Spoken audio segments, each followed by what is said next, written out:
हाय दोस्तों, अस्सलाम वालेकुम। कैसे आप लोग? मेरा नाम नबील है। IPhone 13 pro max versus iPhone 14 pro max का करने वाले हम कैमरा कंपैरिजन। 13 प्रो और प्रो मैक्स का कैमरा सेम है और 14 प्रो और प्रो मैक्स का कैमरा सेम है, तो इसमें बिल्कुल कंफ्यूज मत होना कि एक 13 प्रो और दूसरा 14 प्रो, या एक 13 प्रो मैक्स दूसरा 14 प्रो मैक्स, या एक 13 प्रो दूसरा 14 प्रो मैक्स। ऐसा क्यों कंपैरिजन हम कर रहे हैं? दोनों के अंदर जो प्रो और प्रो मैक्स के मॉडल्स के अंदर जो फर्क आया था कैमरा के अंदर, वो सिर्फ एक मॉडल के अंदर आया था, वो था आईफोन 12 प्रो और 12 प्रो मैक्स। ये जो वीडियो गाइस, ये काफी स्पेशल वीडियो है क्योंकि यहाँ पे एक मेगा गिव अवे भी है इस वीडियो के अंदर। वो है आपकी फेवरेट कंपनी एप्पल के फ्री स्टॉक्स का। तो इस वीडियो को बिल्कुल पूरा देखना ताकि आपको आपके फ्री स्टॉक्स जो है वो मिल जाए। तो गाइस, ये आप मुझे देख रहे हो आईफोन 14 प्रो और 13 प्रो के फ्रंट फेसिंग कैमरा से। अब यहाँ पे किस तरीके की फुटेज आ रही है, आवाज कैसी है, नॉइस कैंसलेशन कैसा है, ये सब आप देख सकते हैं क्योंकि हवा भी जो है जबरदस्त यहाँ पे चल रही। बहुत ही खूबसूरत यहाँ पे जो है मौसम हुआ है। और मैं इस तरीके से थोड़ा सा पैन करता हूँ और थोड़ा सा स्पीड में वॉक भी करता हूँ, तो आपको फ्रंट फेसिंग कैमरा से स्टेबलाइजेशन भी समझ में आ जाएगा।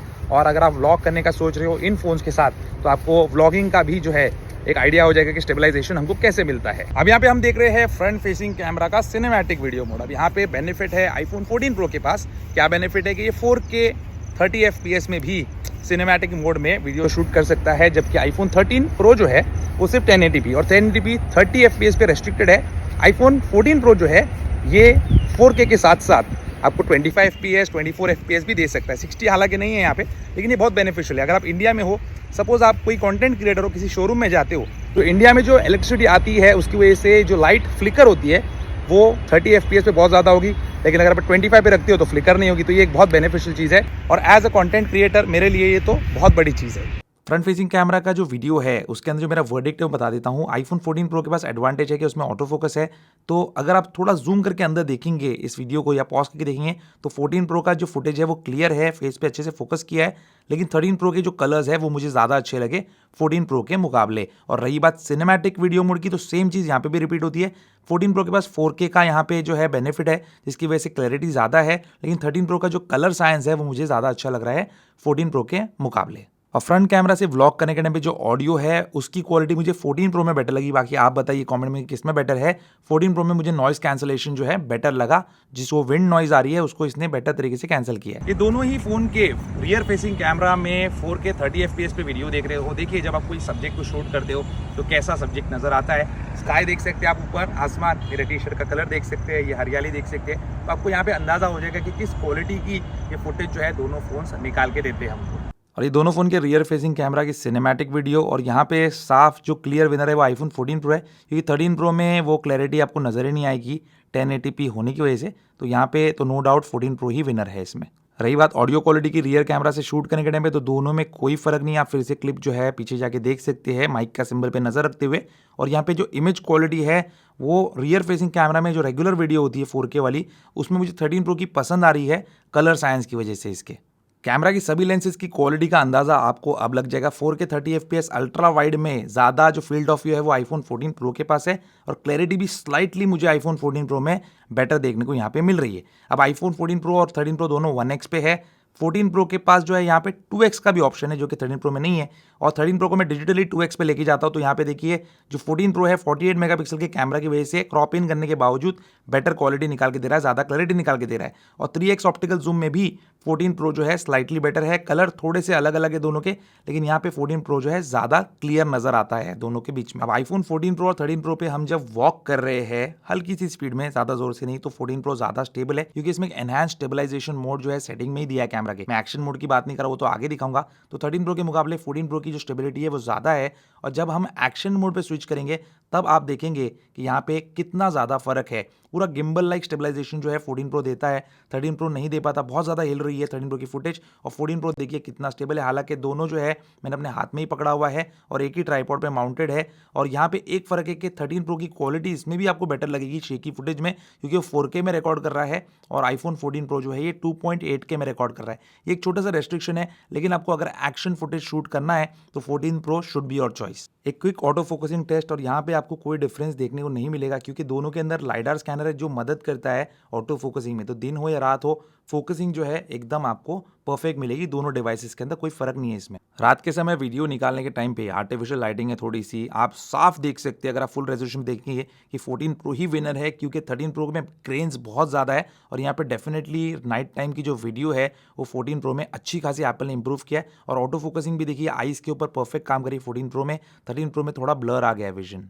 लेकिन रियर कैमरा से 4K 30 fps मेन लेंस से अगर आप लेंगे तो स्लाइट एडवांटेज यहाँ पे है 14 प्रो के पास, थोड़ी सी क्वालिटी बेटर है लेकिन पहचानना बहुत मुश्किल है, 19-20 से भी कम का फर्क है। और यहाँ पे लेकिन आपको वो कलर के अंदर फर्क देखने मिलेगा, जहाँ पे 13 प्रो थोड़ा वार्मर टोन है और 14 प्रो थोड़ा सा कूलर टोन है। मुझे 13 प्रो के कलर्स बेटर लगते हैं और 14 प्रो की क्वालिटी। अब कैमरा कंपैरिजन शुरू करने के पहले मैं आपको एक बात बता देता हूं कि मैं टेक कंटेंट क्रिएटर हूं और जो टेक वाली कंपनीज है जैसे एप्पल, गूगल, माइक्रोसॉफ्ट, इनके अंदर मैं बहुत ज्यादा बिलीव करता हूं इनके ग्रोथ के पोटेंशियल में। जैसे आप ये वीडियो यूट्यूब पे देख रहे हो, शॉपिंग आप Amazon पे करते हो, मूवीज आप नेटफ्लिक्स पे देखते हो, जब इनके प्रोडक्ट्स एंड सर्विस का इस्तेमाल करती हो और इन कंपनीज के फाउंडर्स से आप इंस्पायर होती हो, तो इन कंपनीज की ग्रोथ का फायदा आप लोग क्यों नहीं उठाते। यूएस स्टॉक मार्केट में भी करेक्शन की वजह से जितने मेजर टेक कंपनीज है उनके सब स्टॉक्स जो है काफी कम दामों में आपको मिल रहे हैं, लेकिन क्योंकि इन कंपनीज में बहुत ज्यादा पोटेंशियल है तो इनके स्टॉक्स कभी ना कभी राइज जरूर होंगे। और ये नई आईफोन जो 14 सीरीज आई है इससे एप्पल कंपनी को बहुत ज्यादा फायदा होने वाला है, तो आप भी अपना फायदा उठाइए। फोन खरीदने से अच्छा जो है स्टॉक्स में भी आप इन्वेस्ट कर सकते हैं एप्पल के। और ये स्टॉक मार्केट में इन्वेस्ट करने के दो जो है आपको बेनिफिट्स है,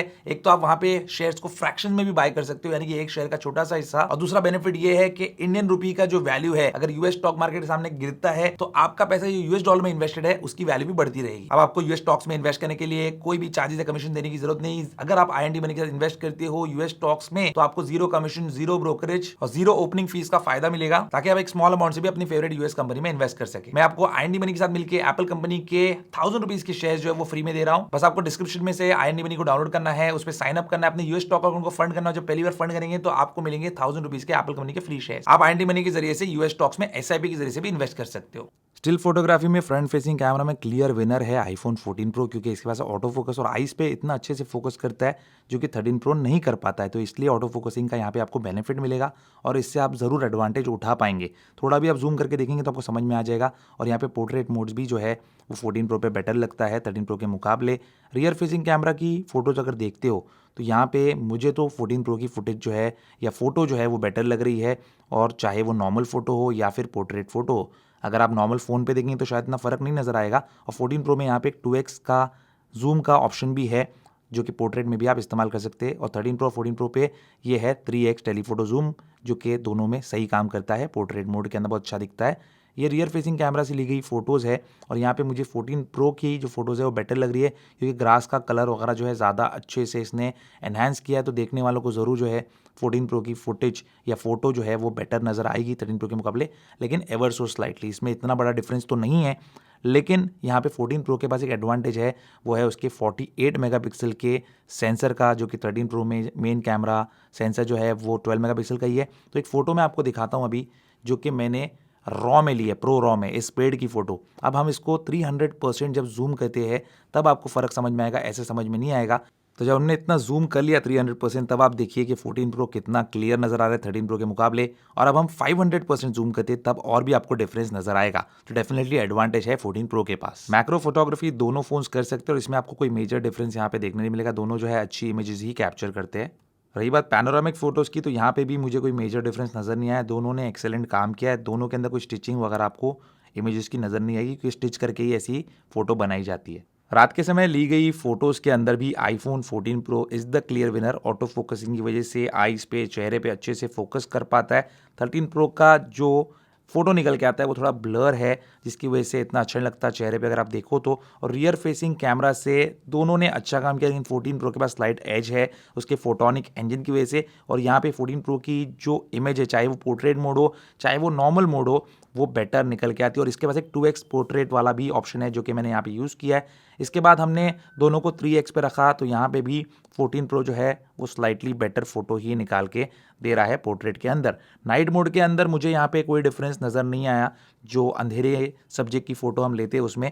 यहाँ पे बिल्डिंग की फ़ोटो भी हमने ली है और इसके अंदर जब जूम इन करके हम देखते हैं तो उसके बाद भी जो है कोई मेजर डिफरेंस मुझे यहाँ पे दोनों में नज़र नहीं आया। तो देखा आपने guys iPhone 13 pro pro max 14 pro pro max का कैमरा कंपैरिजन। अभी है कौन विनर आप बताइए मुझे लगता है कि यहाँ पे एप्पल ने अच्छा खासा इंप्रूवमेंट किया है आईफोन 14 प्रो प्रो मैक्स के अंदर 13 प्रो प्रो मैक्स के मुकाबले। क्यों ऐसा है? क्योंकि यहाँ पे जो कंटेंट क्रिएटर है या जिनको अपने कैमरा से सबसे best of the best thing चाहिए उनके लिए ये एक परफेक्ट अपग्रेड हो सकता है। हालांकि मैक्सिमम लोगों को अपग्रेड करने की जरूरत नहीं, क्योंकि अगर आप कंटेंट क्रिएटर हो नहीं, अगर आप सोशल मीडिया पे यूट्यूब पे वीडियोस डालते नहीं हो तो आपको क्या बेनिफिट इसका मालूम पड़ने वाला है आपके फोन में अगर आप वीडियोस को देखते हो तो। लेकिन आप किसी और के लिए बनाते हो तो डेफिनेटली आप बेनिफिट है। क्यों? क्योंकि एक तो फ्रंट फेसिंग कैमरा से जो सेल्फीज ले रहे हो, जो वीडियोस दे रहे हो, वो आईफोन 14 प्रो में बेटर आ रही है क्योंकि इसमें ऑटो फोकसिंग है। वीडियो के अंदर भी जो है आईफोन 14 प्रो आगे निकल जाता है फ्रंट और रियर फेसिंग कैमरा में। फ्रंट फेसिंग कैमरा में ऑटो फोकस की वजह से और रियर फेसिंग कैमरा के अंदर इसकी जो स्टेबलाइजेशन है वो मुझे बहुत अच्छी लगी। आप अगर एक्शन मोड इस्तेमाल नहीं भी करते हो तब भी कमाल की स्टेबलाइजेशन है और एक्शन मोड के साथ आप बहुत क्रिएटिव कंटेंट बना सकते हो। नाइट टाइम की फोटोज में, नाइट टाइम की वीडियोस में भी मुझे आईफोन 14 प्रो बेटर लगा, खास करके फोटोज के अंदर वो ऑटो फोकसिंग की वजह से। और रियर फेसिंग कैमरा भी नाइट टाइम में बेटर है फोटोनिक इंजन की वजह से। और ये 48 मेगापिक्सल का जो कैमरा सेंसर है जो मेन कैमरा लेंस में इन्होंने दिया है वो भी जो है काफी जबरदस्त चीज है, क्योंकि आप अगर कोई भी फोटो लेते हो खास करके रॉ मोड में या फिर आप रेगुलर मोड में भी लेते हो जहां पे पिक्सल बिनिंग करते हैं, आपको डेफिनेटली एडवांटेज मिलेगा। और नाइट मोड के अंदर भी मैंने एक चीज नोटिस किया है आईफोन 14 प्रो के अंदर कि यहाँ पे नाइट मोड के अंदर जो ग्रेन्स है वो काफी कम निकलते हैं 14 प्रो में। तो ये था दोस्तों camera comparison iPhone 13 pro versus iPhone 14 pro का। मेरे हिसाब से यहाँ पे क्लियर विनर जो है वो 14 प्रो है। 13 और 14 मुझे इतना डिफरेंस देखने नहीं मिला जितना इन दोनों में देखने मिला है। बाकी आप बताइए दोनों में से कौन विनर। और आईएनडी मनी के बारे में आपको वीडियो के स्टार्टिंग में मैंने बताया था, आईएनडी मनी काफी सेफ एप्लीकेशन है। 5 मिलियन से ज्यादा इंडियंस जो है उसको इस्तेमाल करते हैं। तो अभी के अभी आईएनडी मनी को डिस्क्रिप्शन बॉक्स में दिए हुए लिंक से डाउनलोड कर लीजिए और आपके फ्री एप्पल के शेयर जो है वो क्लेम करना मत भूलना। बस आपको इतना ही करना है कि साइन अप करने के बाद जो है फर्स्ट टाइम अपना यूएस स्टॉक अकाउंट आपको फंड करना है। तो भी कहता दोस्तों आपको आज का वीडियो पसंद आएगा, पसंद उसको लाइक एंड शेयर जरूर कीजिए, मेरे चैनल को सब्सक्राइब कीजिए। Good bye.